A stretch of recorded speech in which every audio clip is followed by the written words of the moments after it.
Pull up a chair and tune out the noise. It's time for talk that actually matters. No filters, just respect. So tonight, man, of course, I would call her a guest, but I'm like, she's more like family now, you know. She's been on here before discussing the topic during September of suicide awareness and done a phenomenal job with that. And so tonight, we have the esteemed Dr. Nichelle Chandler back with us for tonight's topic. Welcome, Nichelle. How are you tonight?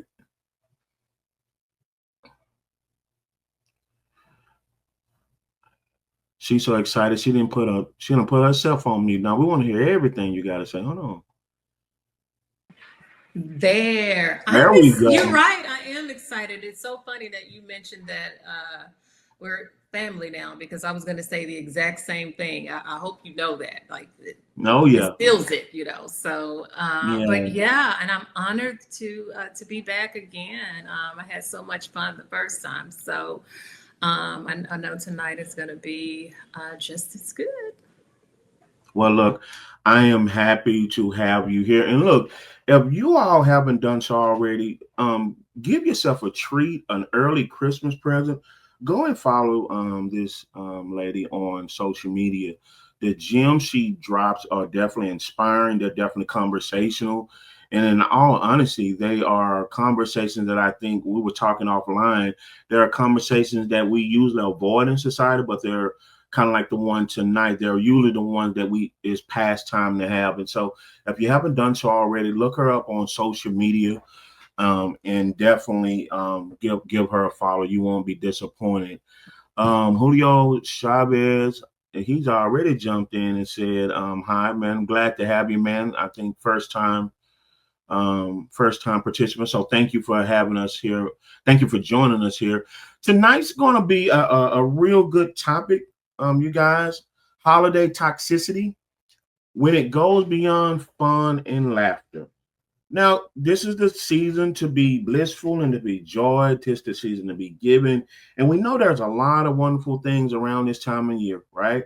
No matter what's going on, no matter how bad other times have been, this has always been coined, Nichelle, as the season to be giving. And, you know, everything is happy and it's fluffy, and hopefully by the end of our conversation, we're going to realize that that's just not reality, right? And so we're going to kind of break that down. Now, I do want to give a disclaimer, because I was thinking about this, Nichelle, as we were talking about doing this topic. We're not playing the Scrooges here, right?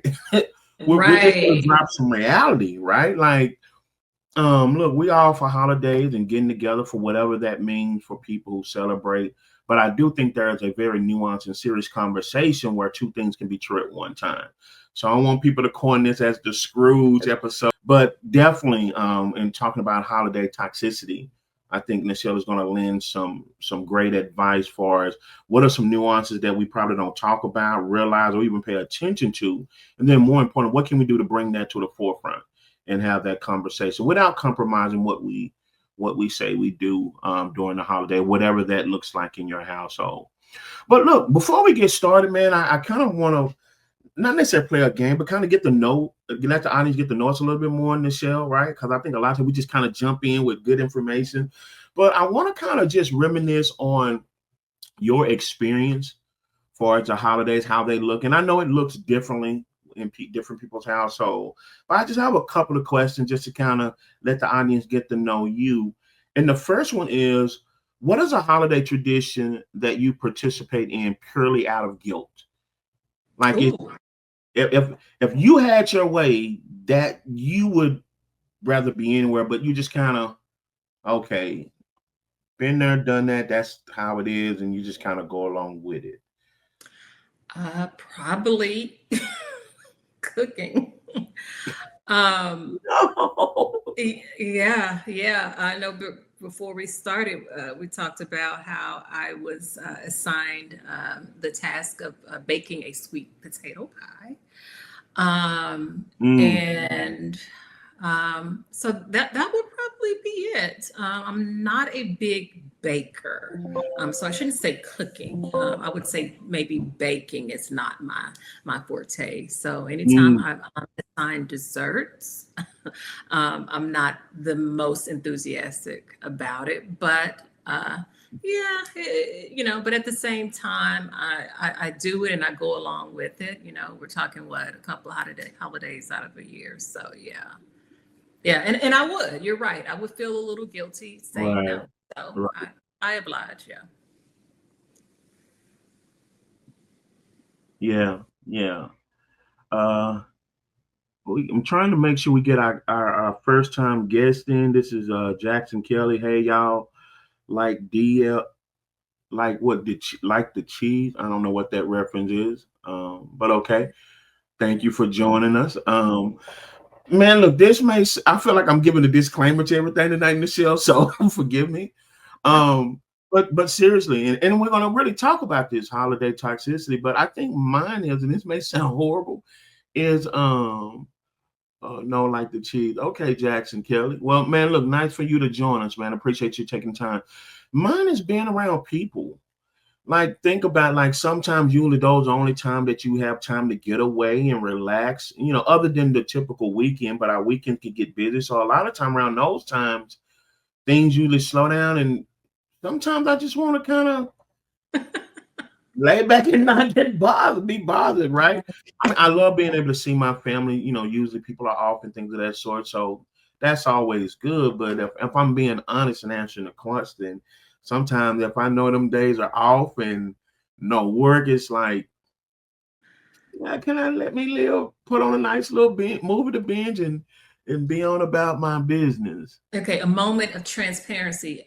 Honestly, when when you first asked that question, I almost said showing up. 'Cause, I Yeah. mean, but yeah, sometimes showing up can be a little difficult because, like Yeah. you said, you just kind of, yeah. And I'm an introvert, so crowds and lots of socializing and sometimes can drain me. So Yeah. it can feel like work sometimes. So yeah. Yeah. And I think that's going to get us, we won't segue now, but I think we're going to talk about that. When we use that word, it's almost like those two words are an oxymoron, holiday and toxicity. But I think as we kind of peer into what you're alluding to, hopefully people have a great appreciation how do those two words land beside each other. The second question I have is, what is the most passive aggressive gift you've ever received or witnessed? Again, it's one of those things where you can't, come when usually people give you a gift, you're supposed to smile and think, but really it was kind of like, nah, that wasn't it. Right. You don't have to put names and stuff like that because people are watching, but have you ever witnessed it or experienced it yourself? A passive aggressive gift. Yeah, just the idea of the gift. Like, how can I That's it. I have to really think about that one. like, and I hate to sound leading, but I think these days, like, gift giving has taken on a way lower meaning to where it's almost just transactional. There's no Right. thought. It's almost like we tell each other what we want. Hey, what do you want for Christmas? Okay, got it for Christmas. I mean, it's like, where's the genuineness in that? So that's what I meant about where it's like there's no feeling to it. Like when you got it, was just more like, okay, I could have got this myself, or it's just so transactional to where Oh well, and not to poop on people who do gift cards, but that kind of stands out. Mhm. But it's so good. I'm okay with a gift card, but yeah, that definitely feels less personal for sure, right? Mhm. And some might even say thoughtless, but I can see pros and cons, especially with me. I'm one who, I'm not big on receiving gifts because Mm. I just never have been. Mhm. A gift card, I'm okay with a gift card because hey, I can do whatever I want to do with it. So, Right, what right. about you? I think with me, and man, this is I hope my women gender don't come at me for this, but it's true. like I'm not big on gifts either. I'm like you, like, but if I am, it's like if it's genuine, right? Like it don't have to be random. It could be, again, like if you know I'm a writer, right? If it could be a journal, you know, or a nice pen. Like to me, that would like, you know, that about me. But with that being said, I think the experience of the low expectation because I'm a man, like, Oh, really? you know, kind of like, you really didn't.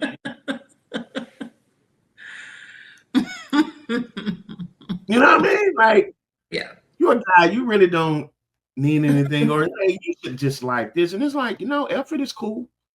Effort is good on right. I don't have to be a woman to appreciate that. And so to me, it's like my mama always said I wear my expression on my face. And so even in that awkward exchange of the gift, it's kind of like you have to kind of force it on, and it's like deep down you're like, you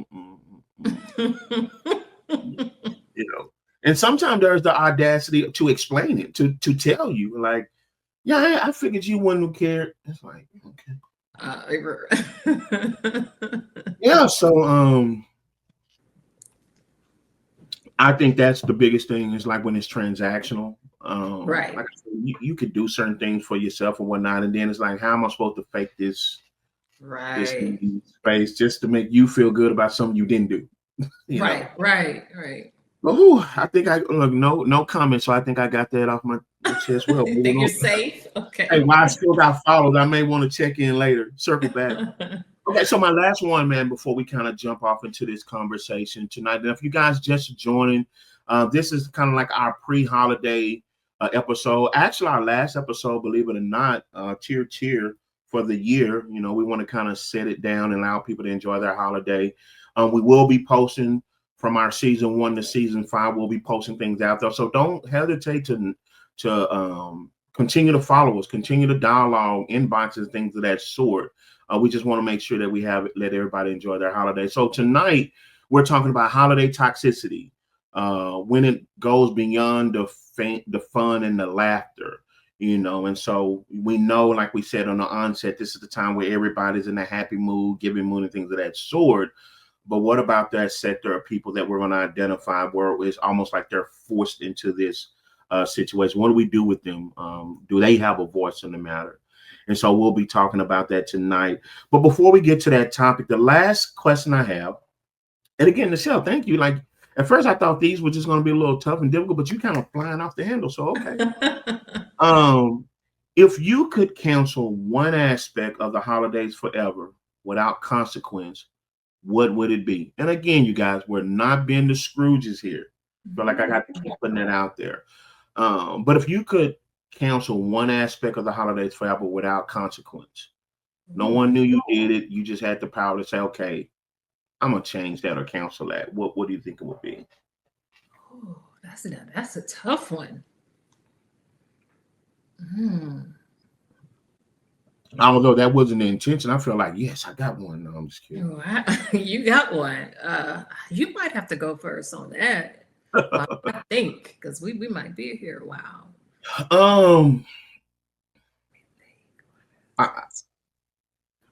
I think with me, without giving the conversation away, is the rush to create memories instead of capturing moments. Okay. I think it's so easy for us to do the traditional thing, and it's like, okay, you got to, well, you're going to remember that, right? We remember holidays, but sometimes it becomes so robotic, and we'll talk about this later. It's like when those people are missed, or you know, you have people who are not there, unfortunately, through death or whatever. Now those moments are sought after. I feel like you can't get it anymore. You only can create another memory, right? Which you can do that any day. And so I think for all intents and purposes of the time for family and friends, it's like really capture those moments, you know, because from year to year, or holiday to holiday, it may look differently. So I think that would be my biggest thing. Instead of just the memories. Hey, this would have had the turkey side. It's like, oh, done. Ate them all, right? You know, when it comes right to that. But capture those little nuances, those moments. Right. Yeah, That would be nothing's my come to thing. mind So yet. I'll have to let you know maybe at some point if something comes up. Yeah. yeah, and if you don't have one, like that's perfectly fine. Like I just wanted to open up with those questions to kind of get the audience to kind of peer inside our minds and thought Hmm. process during this holiday season and what have you. And if you guys have any questions, any answers to those questions, I'll read them again. Drop them in the comments. What is a holiday tradition that you participate in purely out of guilt? You just kind of go along to get along. What is the most passive aggressive gift you've ever received or witnessed? Make sure you don't do any name droppings, man. Unfiltered King and the Queen podcast is not responsible for any. Got to get that disclaimer. And then if of the holidays forever without consequence, what would that be? And so, yeah, leave your answers in the comments. So what I did, Nichelle, I broke this down by phases. But what I want to do, I want to kind of bring those up the rear. I want to give you the platform and just open up the conversation before I go into these phases of this conversation. Because of course, this term, for disclosure, I borrowed it, excuse me, from you on your I first saw it on TikTok. Holiday toxicity. Could you make that plain for the audience? Like, what was your thoughts process behind the things of that sort, and what that means for you as we continue to use that term throughout tonight? Yeah, absolutely. So, first, I want to really commend you for bringing forward this topic because, like you said, I mean, around the holidays, people don't typically want to hear what they might view as negativity, but it's actually reality. You know, I've been a therapist for a couple of decades, so about 20 years, and toxicity is a niche that found me. And I make that clear a lot because people tend to think sometimes that you're talking about toxicity because your life is filled with toxicity. But this was born out of it's what constantly showed up in my therapy practices over and over and over again. And so, having said that, if I sit back and give thought to one of the number one sources of toxicity, it's within family. So not necessarily those Mm, romantic relationships like we like to think. I would say an overwhelming majority of the people I work with, they are dealing with family toxicity. So the term toxicity you can negativity, I think would maybe be the most basic term that people can identify with and relate to. So yeah, negativity.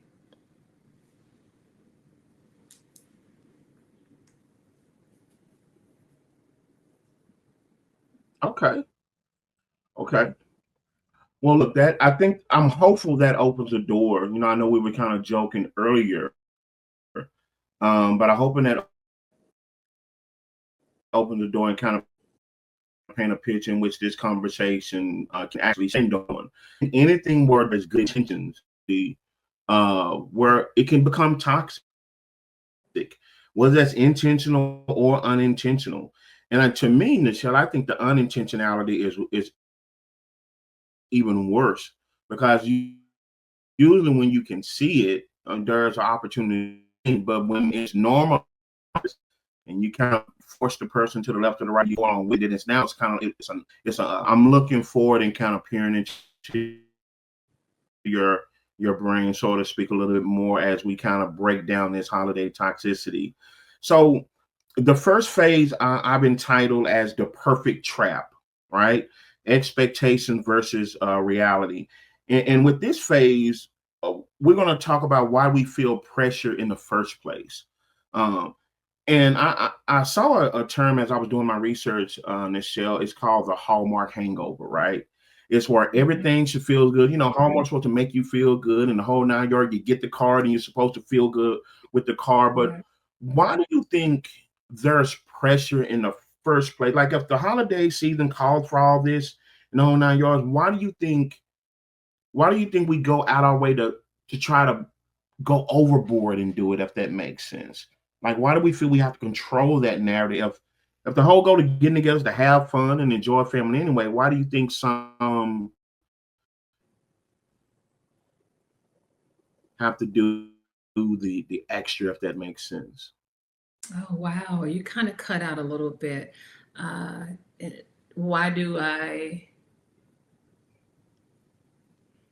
So when we talk about this, I call it the Hallmark hangover, where since this thing's supposed to go well and everyone says it's supposed to go well and feel good, why do you think some people go overboard in scripting it instead of allowing it to just be? Like, why do you think there's a pressure for everybody right now to be happy, smiles, everybody's supposed to act like family as well and things of that sort? Like, why do you think we put that pressure on each other? A pressure just to pretend that everything is okay, I think is what. Mm-hmm. Yeah, because it's uncomfortable. It's uncomfortable sometimes just to face reality. And not only is it uncomfortable, sometimes it's difficult. It's not easy, or at least on the surface we think that it's difficult. But in reality, what makes it difficult is ignoring issues and the pretending. So yeah, I think in our minds we kind of think it's easier just to kind of maybe live in a state of denial and pretend that everything is okay. There's sometimes the belief that if you just act like everything is okay, then things are okay. Mm-hmm. So I think a lot of times we're just uncomfortable with reality, I believe. Mm. Now, this next question, I think we can do a whole podcast episode within itself on, but I want to ask you anyway to just peer into your mind. What role do you think society plays on that? From the music, from what we see on TV, from what we, sometimes see in other parts of our family, if we're church go, like everything is so perfect. What role do you think that plays in adding on to that pressure of Absolutely. have to kind of Yeah. have to assimilate at some point in time? Yeah, that's a good point. I talk a lot about social media and its influence on our mental wellness. And so, um, yeah, when people post on social media, everybody's happy. You have these beautiful dinner plates, everything is perfect, the table set just right, the trees beautiful, the home. And so, of course, people show their best, right? That you don't Mhm, see the dysfunction, you don't see um, the not so good moments. So I think, mhm. yeah, it from that aspect, if we feel like, okay, then that's what life should look like for me. And so we try to perform to that. But yeah, I'd say all the time, we have to only give a little bit of, uh, you know, what we see on social media is not necessarily what that is. And so we just have to keep that in mind. We're only looking at snippets of or, a moment in time. But yeah, you're right. Not just social media, but the commercials. I mean, Mhm. everybody is happy for the holidays. So yeah, so we often feel pressure to live up to, those messages that are put out there. Right. And just to put it in context with the audience, again, that we're not saying that there's anything wrong with this, right? Like, I mean, hopefully every day, you live life with the happiness, but there is some context to where it becomes toxic, just like in a relationship or any other relationship where you cannot manufacture and generate genuine happiness to where it's forced, right? Or it's manipulated. And I think that's what we're talking about during the holiday season. It's not everybody's reality. Kind of like you were saying, Nichelle, it's almost like a silent competition when it comes to social media, right? Like Right. if I post this, I gotta post that, and it's like, you could be just competing with filters, right? Or Right. or whose camera Right. is better. that could not even be the reality. The sad reality of it is. And then the thing that I often think about is like, remember when I said earlier, celebrating moments instead of memories? If everyone gets to share this memory with you, how special is it? Right? Like what's left for you and yours, right?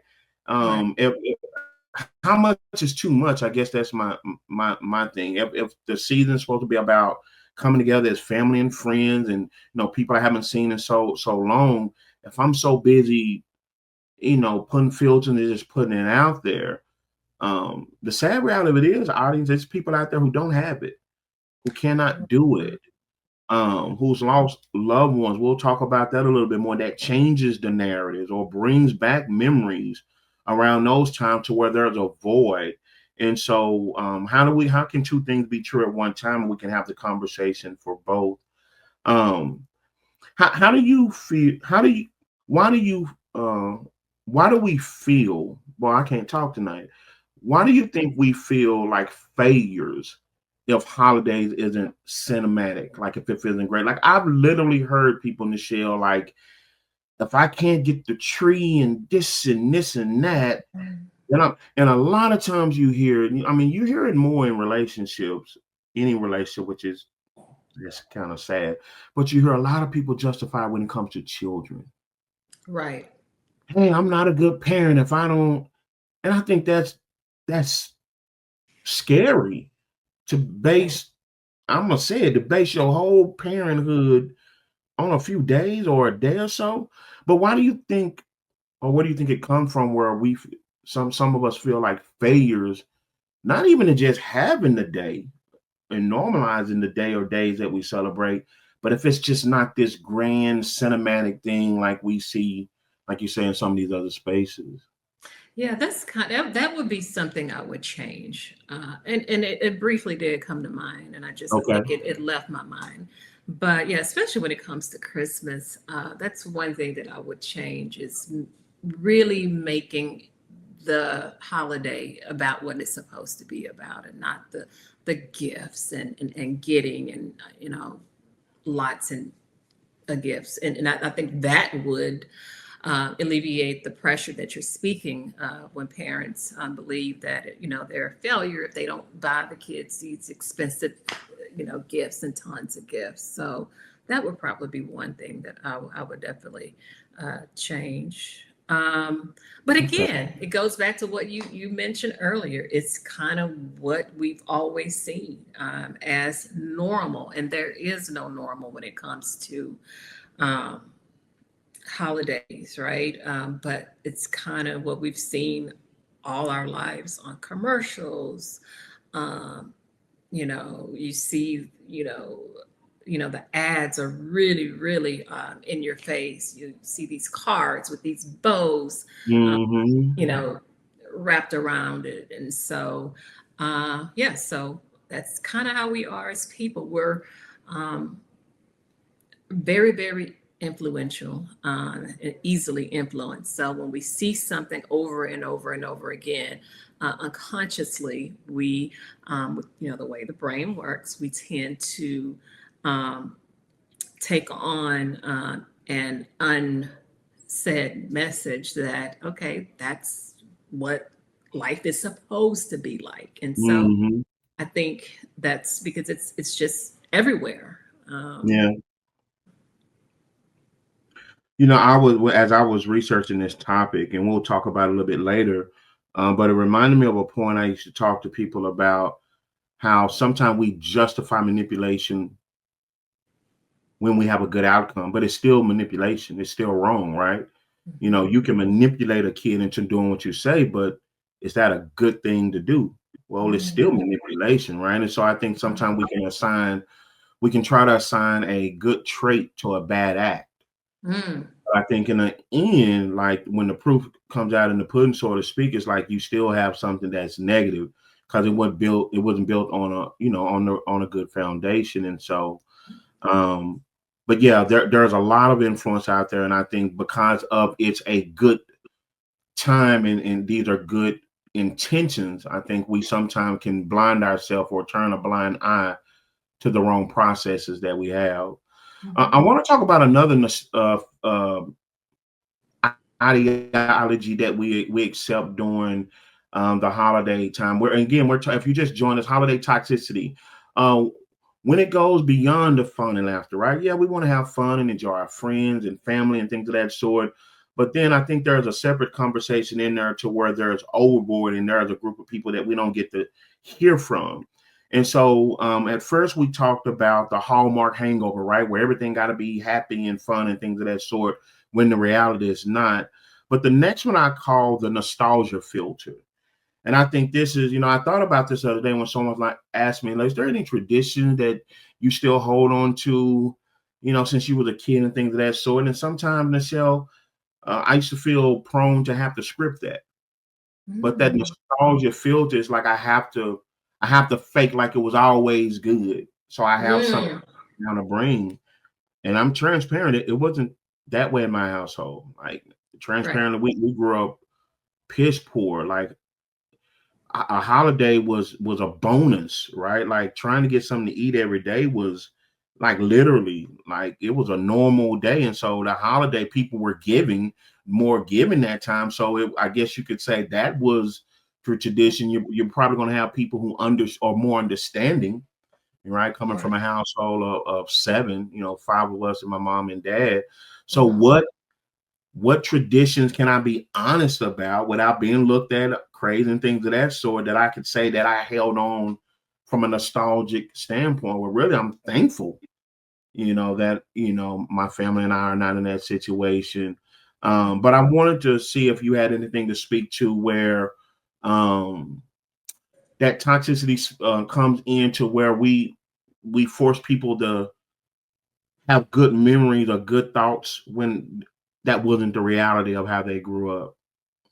Yeah, and I don't think that's necessarily even just tied to holidays. I think sometimes people are just uncomfortable with, like I said before, the reality of the situation.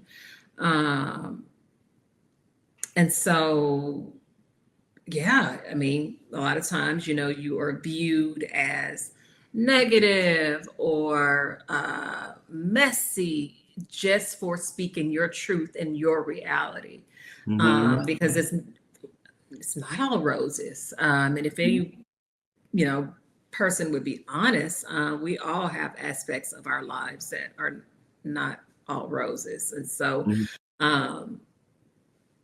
yeah, I mean, that's just kind of in general. Some people tend to just not want to hear the real again, which is why, again, I commend you for bringing this forward, because not all memories surrounding the holidays are happy memories. I mean, I work with clients all the time who dread the holidays.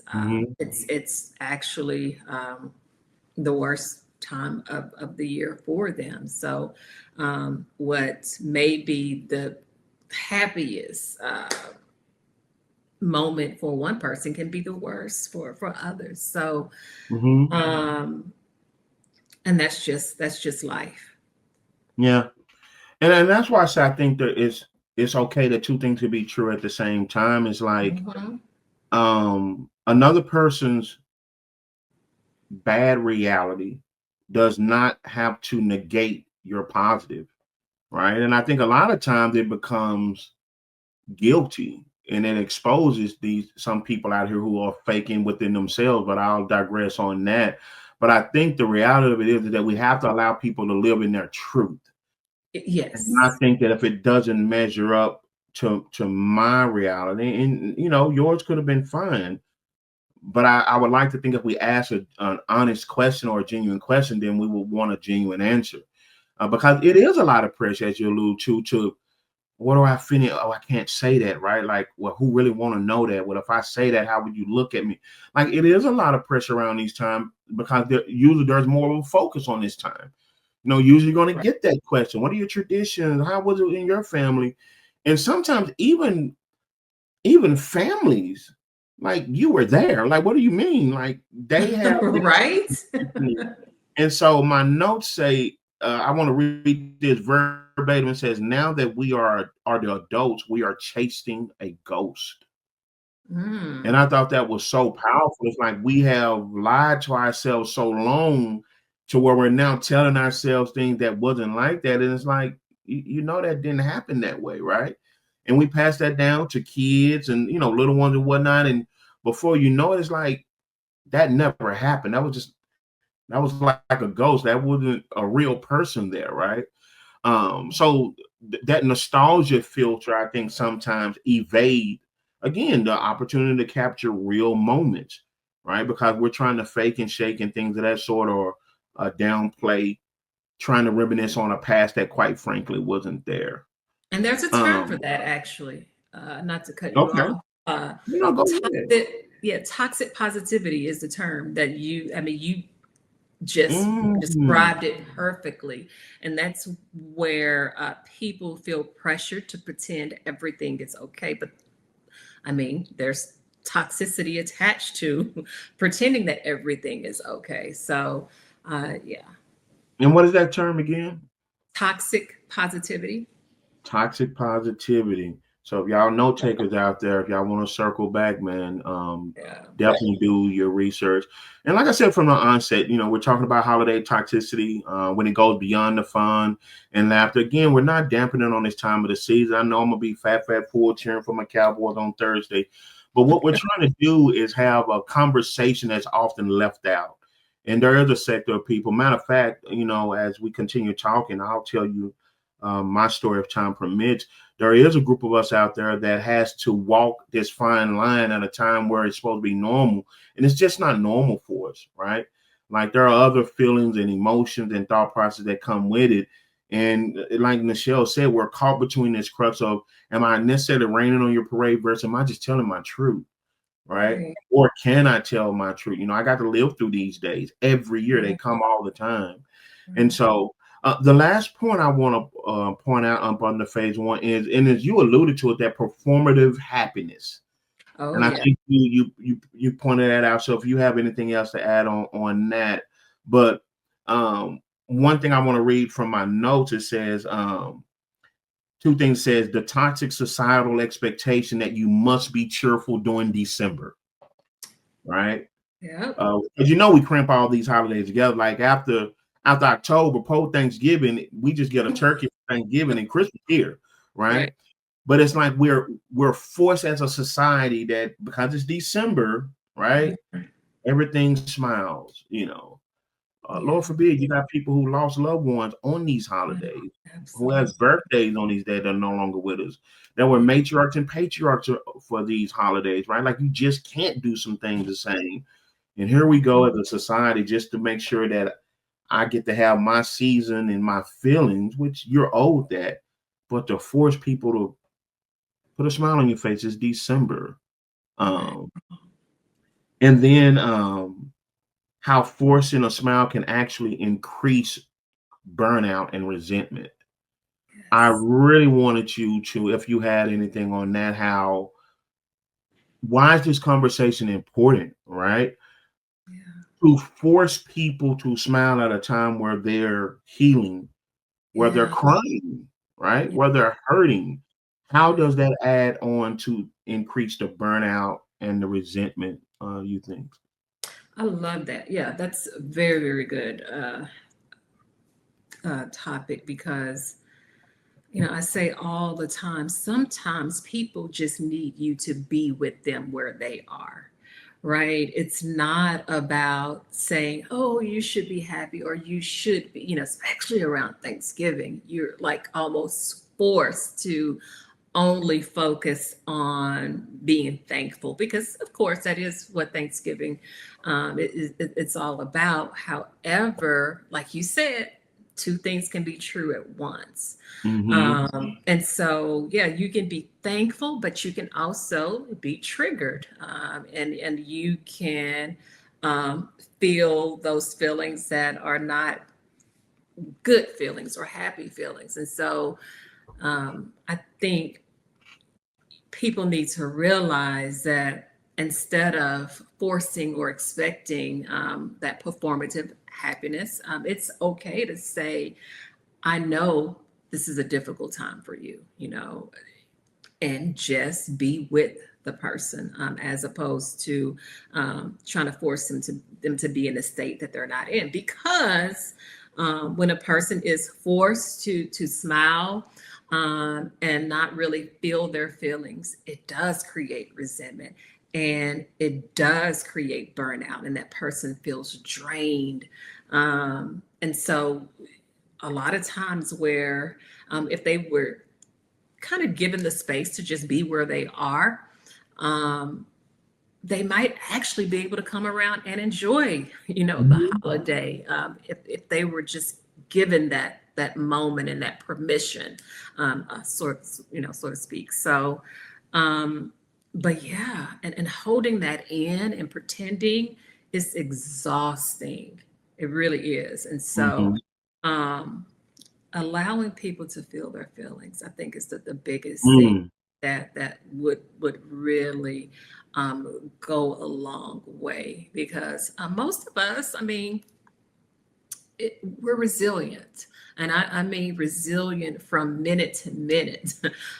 So you can have a moment of where you're sad and you're depressed, but just having someone with you in that moment, and be accepting, positions that person to be able to kind of move past that, and then get on with enjoying the moment.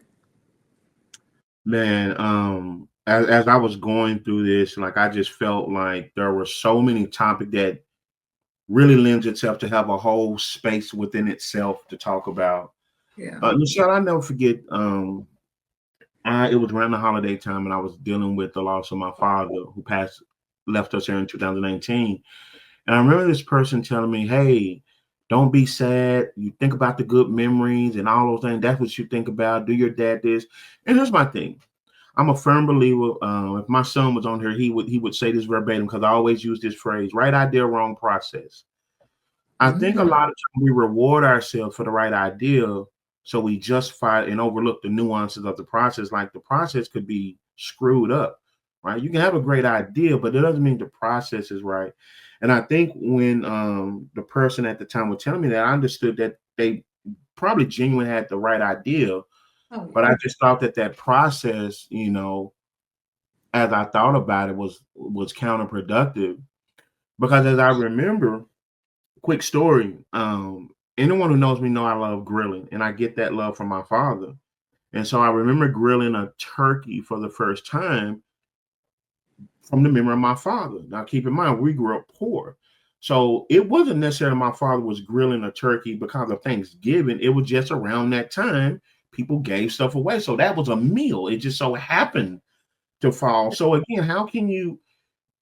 My memory is not on Thanksgiving per se like that. If I'm honest, it's on, hey, daddy got a turkey. We're eating. This is my first time seeing him do this. And he's also teaching me as a little man. So that's where my joy comes from, right?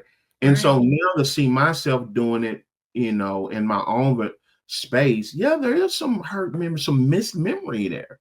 Of course. But again, you don't get to tell people that, because again, as we talk about some of that toxic traits found in the holiday season, we're forcing people to live our perfect reality. Or if it didn't happen to them, hey, this is what you should do.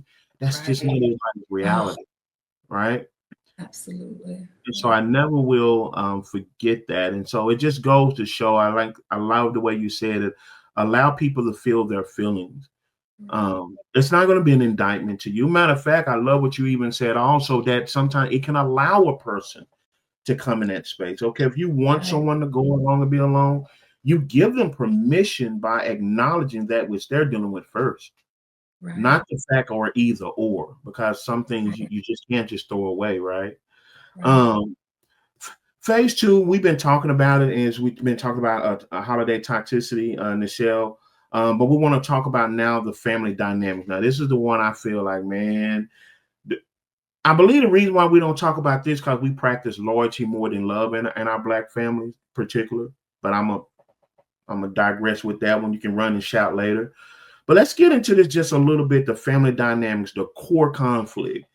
The most common source of toxicity often comes from those that we love or we're related to, right? Like it's one thing, hey, have Merry Christmas, a happy holiday. Well, I can move past that. But now when it's the forced dinners, the forced come over so and so's place. We're all meeting over here. When I don't like that, well, should I speak to that person? That person don't mess with me, but they mess with that. Or if you have in-laws, like it can go on and on and on. And it's really around this thing that we call family. People we supposed to love. Can you speak to either why that is so, or some things that you think prevent us from having honest conversation as to we're trying to sidestep and navigate, quite frankly, family around these times? Right. Yeah, kind of like I said before, my experience has revealed that most of toxicity is it stems from family dynamics, and so and around the holidays, it kind of really comes to a head because I say all the time that when we have these family gatherings, things can tend to blow up because you have a room full of dysfunction. And a lot of times we can kind of get by throughout the year because you're not face to face with those triggers. You're not face to face with Uncle Jimmy who touched you when you were 5. And so, everybody is in one room, and so it's hard to kind of turn a blind eye. But and then it's a sensitive time as well so a lot of times you're dealing with loss. The triggers from losses throughout the years. So tension is high, emotions are high. And so when you put all those factors in one room, sometimes things just don't go well. So, Right, yeah. right. As I was thinking about this topic, and even as I was listening to you, I think if we're not careful, we have to also admit that usually around these times in certain spaces, the mental stability and mental wellness of families are actually exposed, Oh, yeah. right? Um, there's a term in my research. It says psycho never did. We're never talking about this thing, so to speak, but we're now confronted with these people and we can't talk about it now, so we got to act. So really there's a regression into almost there's a clash, if you will. And I think a lot of times, and again, I can only speak, in our Black culture, a lot of time we think because it's happened in the past, it's not affecting now. To your Right. point, for example, if something happened when you were a child, you're a grown up, you need to get over it. It's like Right. that could be the danger. That could be the Right. very danger of the regression psychologically, is that I've been living with this and Right. coming here performing around this time at a time where, guess what? We already said what December, wear your smile, so to speak. Like Right. I think sometimes, can we be honest with ourselves to say, again, two things can be true, celebrate the holiday and whatever. But man, when do we really want to start healing as a family so we can have some authentic and genuine spaces in these holiday times, right? Yeah. Yeah. Absolutely. Um, the next one I want to talk about is the unsolicited commentary, and I think this is very important, especially with my holiday that's coming up on Thursday. Look, I'm a very sarcastic person. I like having fun and jokes and things of that sort. But as I've gotten older, I've matured to realize that even if that's my personality, people have real feelings. People have real emotions, right? And so that shouldn't be at the expense of me feeling good about my jokes, right? And Right. so I wanted to intentionally bring this part up and kind of just weigh in some of your advice, or how do we navigate the unsolicited commentary that's oftentimes found in family to where they feel they have permission. For example, when it comes down to weight and heat and eating habits, why are you gaining so much? Oh, Why are you going for seconds? Or When it comes to relationship status, hey, you still single? Oh, Career choices or financial status. It's like yeah. sometimes family feel, joking or not, like that's not right. Like that's not the time and place to put someone on Front Street. And sometimes it becomes the running thing to where I gotta smile and laugh at myself. Can you Right. speak to that in any capacity that you want to? But I want to make sure we got in, because here is come Thanksgiving, where I know there are times where, hey, I'm my plate gonna be loaded up, you know. Right. But within that dynamic, there are some toxic traits in there where we're shooting off and putting people on Front Street that we say we love, not realizing the damage that we could be doing to them. Yeah. Yeah. I'm thinking about when I was a kid. Well, not even as a kid, really. Kid, teen, young adult. Now I'm over it. But we would have these gatherings, and I have a few of my aunts. The first thing they would say, "Girl, you still ain't put on no weight," and it's to this day, it's one of my big pet peeves when people feel like it's okay to make comments on people's weight, and so I did a post on that a few months ago, because it kept coming up in my therapy sessions. Mm-hmm.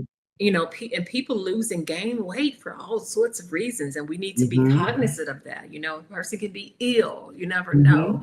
And my sister was the opposite. They would tell her, "Oh, girl, you sure putting on some weight." Nobody really wants to hear those type of things. Right. So but boundaries is the first thing that came to mind when you Mm-hmm. started bringing this part up.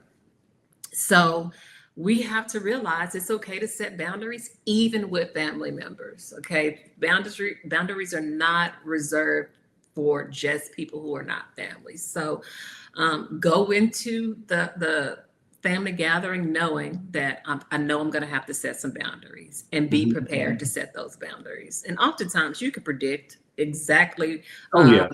what the boundaries will have to be regarding. And so I always Mm-hmm. say being prepared is the best way to really go into these situations. So anytime you can um, be prepared beforehand, it makes it a lot easier, so that you don't feel like you are caught off guard. So, they Yeah. try to ask you Yeah. about your relationship. I'm not discussing that today. And leave it at that. Mm-hmm. And Mm-hmm. when you're invited to Mm-hmm. conversations that you don't want to talk about, remember, conversations go two ways. So, a person can Mm-hmm. only engage if you engage. So you can disarm a lot of things through silence. So silence is a response. So Mm-hmm. somebody asks you Mm-hmm. something that you feel uncomfortable answering, you can simply say, "I'm not answering it," and go silent. Yeah. And look, let me say this, and I think that was some excellent feedback, right? We don't have to go the overboard with the anger and the cursing and Right. all of that. Right. But those healthy sense of boundaries, as you should do anywhere you go, I Mhm. would also include in that sometimes it's okay. Give yourself permission to uninvite yourself if Right. you know that those boundaries aren't respected, because sometimes people think that family gives permission, Right. right? It gives an access, and so no matter what boundaries, oh well, okay. Well, sometimes you have to uninvite yourself, and I think that's another conversation as we talk about traditions. Um, I have a statement I want to say where it said tradition is not a valid excuse for disrespect. Mm, yeah. I want to say that again. Tradition is not a valid excuse for disrespect. I love Big Mama and them and Uncle Joe I haven't seen forever, but that tradition will miss me that year because it does not validate me staying in a place um, where disrespect is tolerated. And I am a very firm believer with that. And so that's why I was talking about earlier. Yeah, we create memories, but what type of memories is that to create?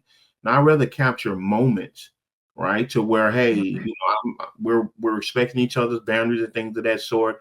And to your point, I'm not caught off guard where I feel like I have to force a conversation or now I'm kind of like the spectacle in the room, so to speak. So again, understand the tradition. Tradition is not a valid excuse for disrespect. Nichelle, I definitely want to get your opinion on this factor here, the alcohol factor. How increased alcohol consumption at either parties or family function act as gasoline on an already smoldering family tension. And so um, I don't I don't think people realize in certain spaces how much they can contribute. Yes, it's up to a person and they were supposed to be responsible for their consumption. But can you talk a little bit about how dangerous it is when all these things are done and people are masking it with alcohol? Well, and now you got that component in there. It's almost kind of like a fire with gasoline on it. Can you talk about that? Because I think a lot of times in family, we don't even think about that until after the fact. And Lord forbid something happened crazy or whatnot. And now, why did little Johnny act that way? And it's like, well, you're already doing this and talking about this, and now we got the alcohol in there, right? Because we like our spirits, and Right. it's almost like a dynamite that's just burning down. Absolutely. Alcohol is definitely a factor. That's one of my special interests as well. I am a uh, you know, considered an addictions expert. And so yeah, alcohol lowers your inhibitions. So things that you might have been thinking all year and been able to kind of hold back and not say.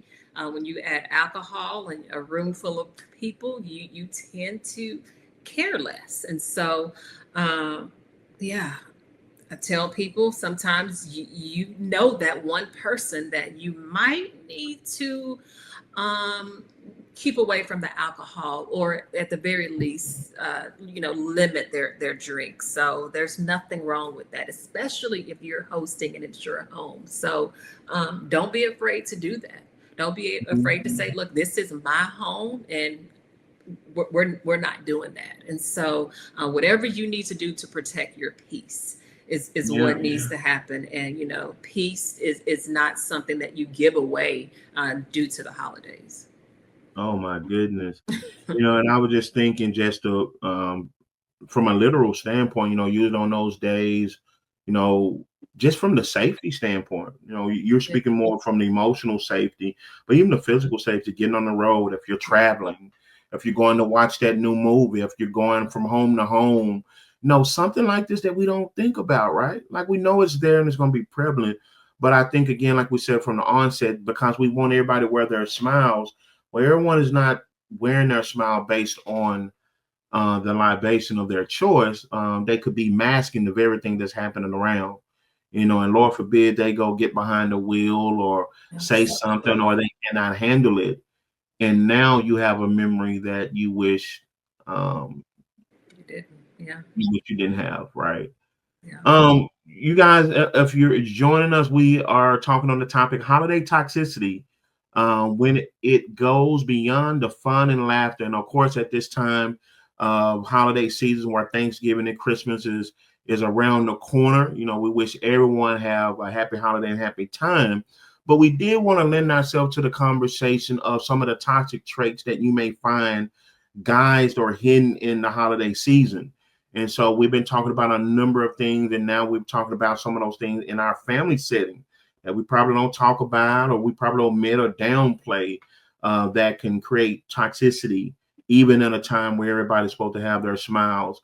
And so we have the wonderful Dr. Nichelle Chandler here, who has been lending us some gems, if you will. Like, the topic actually came from, so I'm glad again that you were able to come and give your expertise. One of the final topics I want to talk about, because we can go on and on with this, is the financial toxicity. Mm. And I think this is the one, because of my profession. I work with people and their indecisions or bad decisions, or just sometimes life decisions, to where they're in a financially strapped place. Um, and so I see this up close and personal, and this is one that's very near and dear in my heart. Um, the stress of spending money we don't have to impress people we might not even like. Ooh. Right? Everybody got to get a gift. I don't even like your little nappy head kids, first of all, but okay. Let me go Right. on and, you know what I'm saying? Let me go on because it's the right thing to do. I'm uncle, so I supposed to be, but they bad as hell. They come over here jumping on my couch and everything. And I'm supposed to just, but I think there is a serious undertone, Nichelle, to where we force ourselves or force people who don't have it. Let's just be honest. Like bills come every 30 days, so on and so forth. And for this one day, the looks, the image, like December 26th, Lord forbid, like it won't come. Right. And we live with it and we are okay. Like we're starting to, I'm not big on New Year resolution, but I digress. Like we start a new year, a new chapter, struggling for one day, and then usually stuff is old like that. Exactly. But it's for people that we don't even like. Could you speak to your either experience, your thought process on the financial toxicity that we just find prevalent? And I look, and this is not even just in just some people. I think even people, do what you do with your own money, but even sometimes when we're well off, Right. there's just this just senseless waste, quite frankly. Oh yeah. Yeah. Yeah, and it's just heightened during the holiday seasons because those same individuals have the tendency to um, they have the same behaviors throughout the year. I can guarantee you that person who's being financially irresponsible during the holidays, I guarantee you they are the other months of the year as well. It's Mm. just you know related to the holidays, during Christmas. And so, again, it's just kind of, in, what, keeping up with the Joneses, I guess is a good way of stating it. Yeah. And a lot of times people's value, unfortunately, is tied to what things, material things, right? And so there's a deeper issue there. Yeah. When people kind of struggle in that area. And a lot of times it goes back to low self-worth, you know? Mm. And so that's why self-worth is everything, you know? Mm. Yeah, you can dig yourself in a huge financial hole trying to keep up with the Joneses, and a lot of times what people don't realize is the people that they're trying to keep up with, they're in a big financial crisis themselves. So, um, but again, it really is a matter of having self, a high level of self-worth, because when you do, you realize that, I mean, your worth is not tied to material things. And so Yeah. you're not going to drive yourself to the poorhouse trying to impress someone else or keep up with the next person. Right. So there's a deeper issue there. In those situations, there's always a deeper issue. Right. Right. No, there are three components I want to hit on. And if I could answer my last question, I said I would, one thing I would take away would be uh, the lack of genuineness, to make a long story short. And I think the one topic, the monetization of love, Oh, I think that would be another one. Like where I'm gonna say it, it's my podcast, right? Like the arrogance of I'm owed mm-hmm. a gift, right? Right. I won't even go to the spiritual side. That's why I was trying to think. I'm like, okay, I don't want to go that deep. Mm-hmm. We all like gifts, right? Like nothing wrong with that. And if you choose to do that at that time, fine. But I think we can practice a little bit more humility to where I'm owed, to where Mm-hmm. now the love, whether it's relationship, whether it's mother, father, whatever, familial or whatever, there is a certain expectation because of who I am, Mm-hmm. right? It's Right. not enough that we're in the same space. Hey, I thought about you. I was walking the mall, saw someone online, and hey, I feel this Right. genuinely. No, now, like I was telling you, when we were debriefing, it's now almost, Nichelle, we tell each other, and I'm going to say this for the people in the back. We tell each other what we want for Christmas, Go wrap it up. Wait until the 25th. Unwrap it with the surprise as if we don't know we got what we said we wanted. And we act surprised. Now, kids, I could see during that time, but grown adults, hey, what you want? You want that new bag? Or no, yeah, I'll get it for you for Christmas. But we're creating memories behind this. So again, I'm gonna let you come your own way. The monetization of love, the belief that the value of a relationship is directly correlated to the price tag of the gift. What say you, or what do you have to say I have personal on that? experience with that, and I just never understood it. Individual I'm very, very close with, and that's what they do in their family. They actually hand each other a list of things that they want for Christmas, and when they open them up on Christmas, everybody is surprised. And it just never felt right for me. But yeah, I get what you're saying. And then a lot of times you have these situations where if they feel like the gift didn't cost enough, they're actually offended.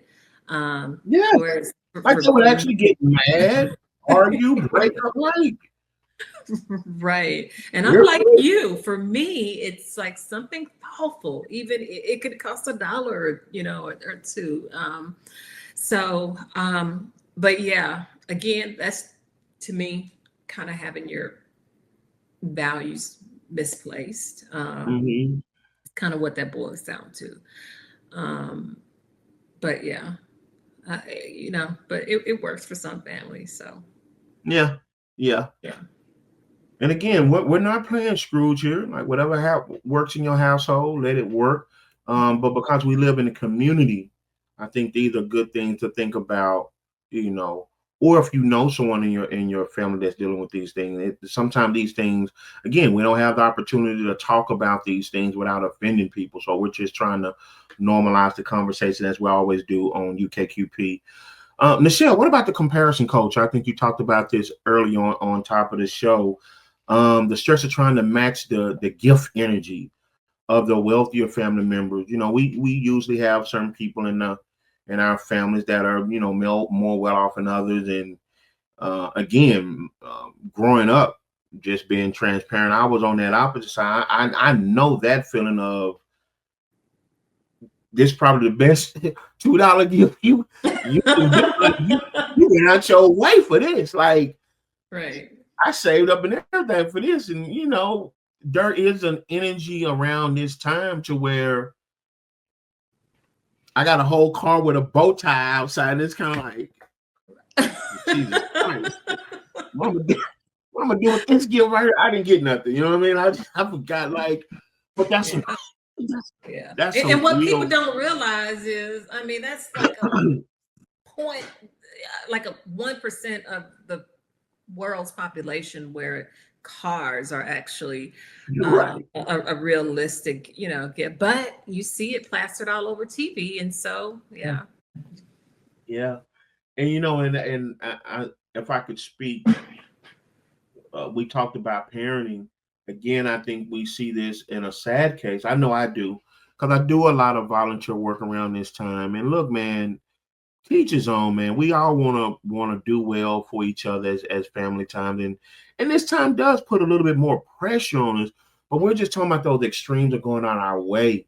Right. Again with kids, it's like, well, I want my kid to have what I didn't have. I think it's some fundamentally flawed with that statement. Again, I think it's one of them things right out there, wrong process, and we don't have enough time to go into it. But it's like, at the expense of what? Right. I think Exactly. that's a fair question.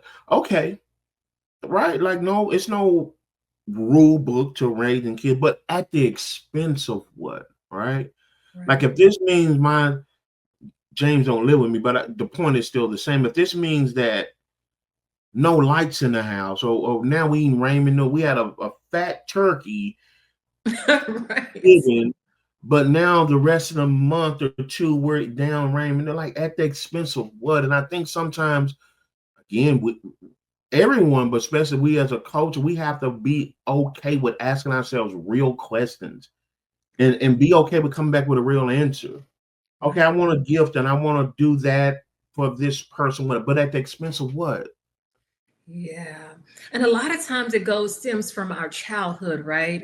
Parents want to be able to give their kids things that they were not able to Mm-hmm. have as a kid. And so they have all these, feelings of guilt surrounding not being able to give them, all of these things. But it's about keeping things in perspective, right? Like you said, Yeah, at what expense? Yeah. And a yeah. lot of times, what parents don't give enough credit to the fact that kids are, more understanding than we give them credit for. If you just be Oh open, yeah. honest. Oh yeah. Oh Yeah. yeah. We set that foundation, I think, way more indirectly. Yeah. Um, but I think it's a conversation that just needs to be had, and hopefully, what if our audience is following us, that if we're having real conversation, there is some toxicity built into this time of the year within this season, right? And this is not to castigate on anybody, because I know if I told my story right now, like y'all probably turn the podcast off. But it's okay to have these conversations, or at least to, as you and I said, Nichelle, before we came on, with those who allow us to, right? Right. This is not going to be the popular conversation, right? This is not going to be the popular conversation over the Cowboys game or over playing dominoes or whatever your tradition is. But I do think there is a sector of people out there that could be right in your circle of your loved ones that is waiting, like Nichelle said, to give permission to where they can exhale and say, okay, man, I've been wanting to say this, talk about this, or Mhm. shed light on this. Especially when we talked about that shooting the dozen, talking about weight, careers, and relationships, and now you kind of the butt in that joke every year. Here. But you're so loyal because you're asked to come, and hey, your Right. family and whatnot. And to now new people in the family being added on, and now they looking at you. So now it's understood that you're kind of the Oh, punching line, the yeah. punchline of the, when things get quiet, you're the, like, really think about that. I know that feeling, just to be honest, Right. you Yeah. know. Yeah. So we have to have real conversation about this.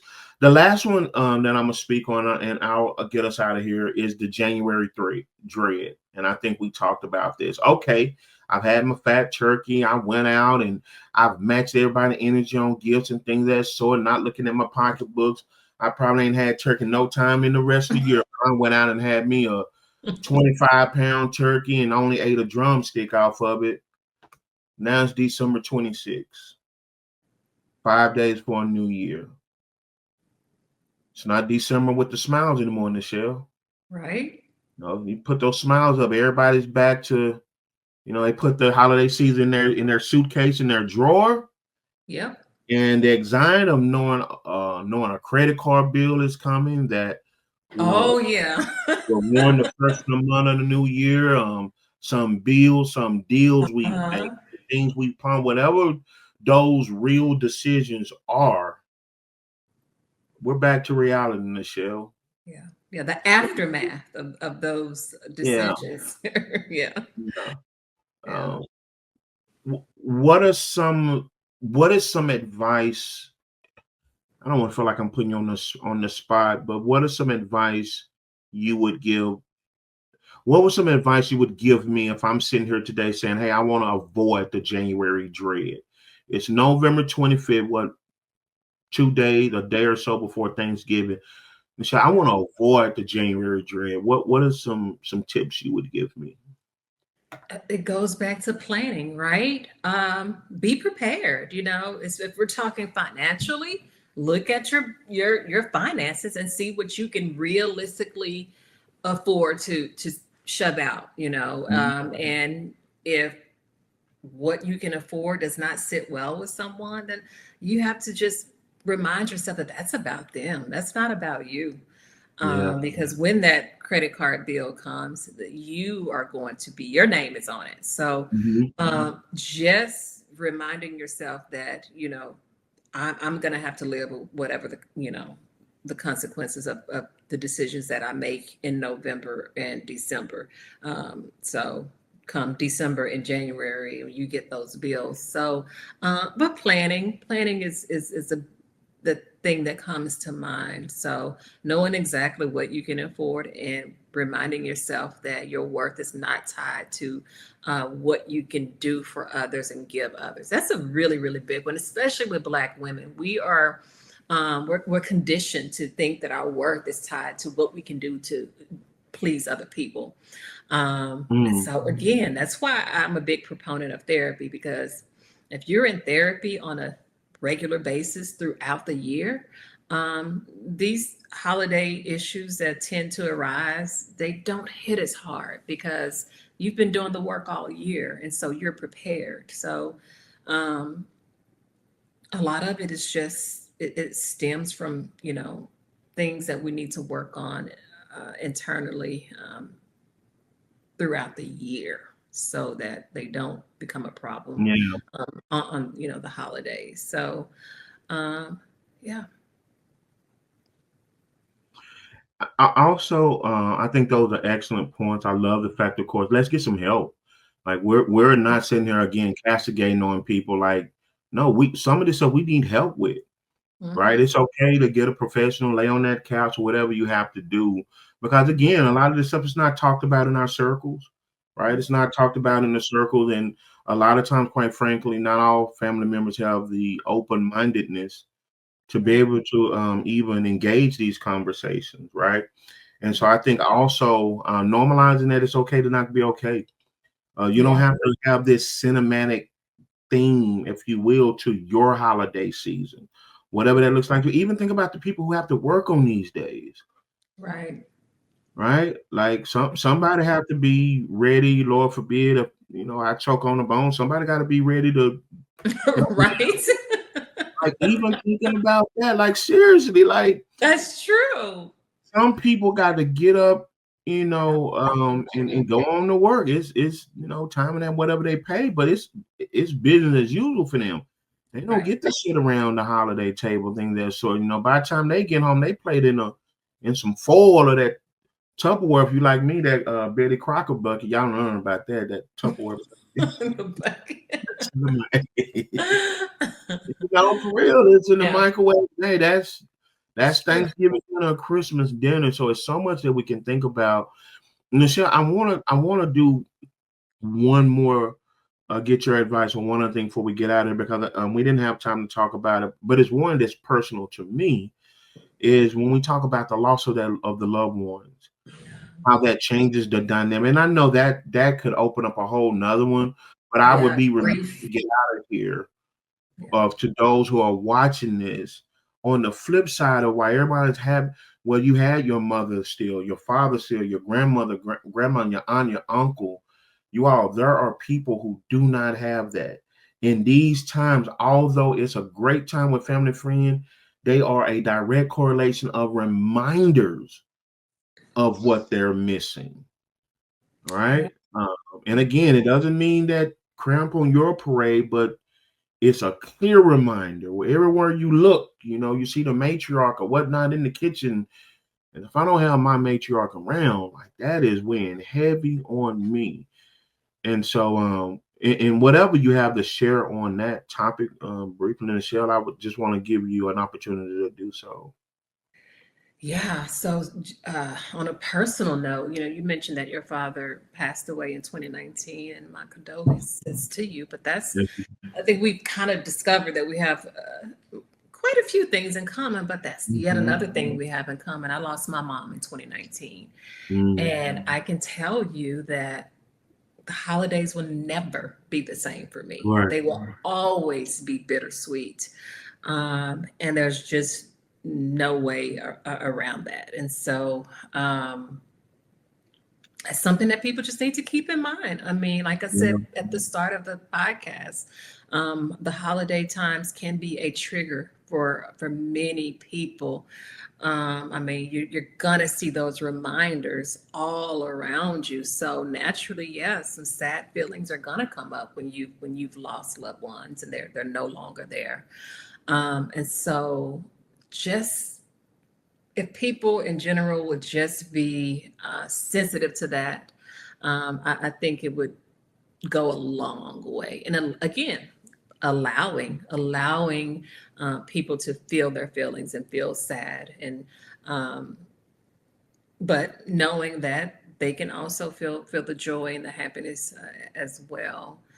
Um, but yeah, it can be a trigger for sure for those of us who have lost people near and dear to us. So um, another thing is especially around Thanksgiving, we kind of forget that not everyone has family.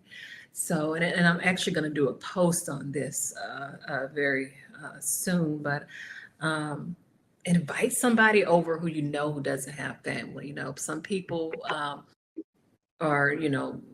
they live, away from their families, and so they don't get to have family. And some people literally just don't have family. And I know that reality seems so far-fetched, but it really is true. Some people just don't have family for whatever reason. So, and we know about this in many cases, but for some reason around the holidays, we don't think to say, "Hey, would you like to come over?" So yeah. Yeah, man, those are some powerful sentiments right there. As you were speaking, I want to say this, and I say this very respectfully. Mm-hmm. It is not your job to fix people that deal with it, because there's none. It makes the assumption something's wrong with them.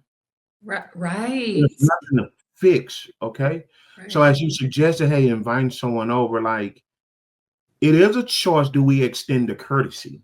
We say that's what the season's for. So that is a choice, right? Some of us may not choose to do that, but it is a great thing to extend that courtesy. Mm-hmm. But be very careful, especially in that family and close friend circle, to where we try to fix or Right. replace. No one can replace my father. Right. Absolutely. So don't even try, right? And Right. I think, again, right idea, wrong process. Sometimes we go in and we see the sadness on James or the sadness on Nichelle, and definitely my condolences again to Thank your you. loss. Yeah. And we can try so well intentioned, Nichelle. Let me fix you, and let me put Right. that smile on your face, instead of saying Right. it's just okay, whatever space you in, it's okay. What Right. what can I do Right. Yeah. in the meantime? Mm-hmm. Right? Like, Mm-hmm. there's no fixing needed. Because one of the most hurtful things is when someone's going through in their own unique and genuine way, and you come with the mindset of trying to fix them as if it's something wrong, to Right. invalidate real raw emotions, Right. right? Yeah. Yeah. So I say that very respectfully. I think that that is well intentioned, and that's why I say the Right. intentions are there. Right. Let the counselors and let them do their job, right? Matter of fact, Right. redirect them into it. But a lot of times, Nichelle, that's my son, and that's my mother, that's my sister. So I want, and and again, I have to say this respect, we lean off a bunch of BS jargon Mm-hmm. that really, no, let's let them go get the people who studied this stuff and went to school, just like a doctor. Like I said, if I'm choking on a bone, yeah, you would try to give me the Heimlich, whatever, but call them folks. Okay. They know what they're doing. They went to school for this. They get paid for this. Call them folks. That's what you do to help me, right? Don't don't don't take this time to try like you on CSI now. Don't let me be the crash dump. Now call them folks. So, Exactly. and I think the same thing when it comes to people emotional stability or instability. Call them folks. Hey, Right. I got a number discreetly. Hey, I heard this would be some help for you. Just want to kind of put that out there. It Mm-hmm. don't have to be that big thing. Again, like we said, around the table at dinner and all that. Like, it don't have to be that. Do it discreetly. And like Nichelle said, some is simply people. There are some people who don't have family. Like, all the time, people been asking me, Nichelle, what you gonna do for Thanksgiving? Do you know I just called my sister the other day because we didn't do it. Like I said, we didn't do holidays growing up, but when we lost dad, like it was so forced that it done more damage than good, to where now it's a post-check thing. Mm. So there is no consistent Thanksgiving. Oh yeah, we know it's really a post check, right? And this has been a good year. Thank God, you know, my mother's been doing well and things of that sort. But sometimes for some people, it is a day to day. Right. Right. It's not that glamour or that dramatic thing that we put out on. Look, again, I say this all the time, Nichelle, but when you come on, I feel like, man, this could go forever. Like, I love the gems and the knowledge, and I love the fact that we get to peer inside your mind. I think it's needed and it's refreshing.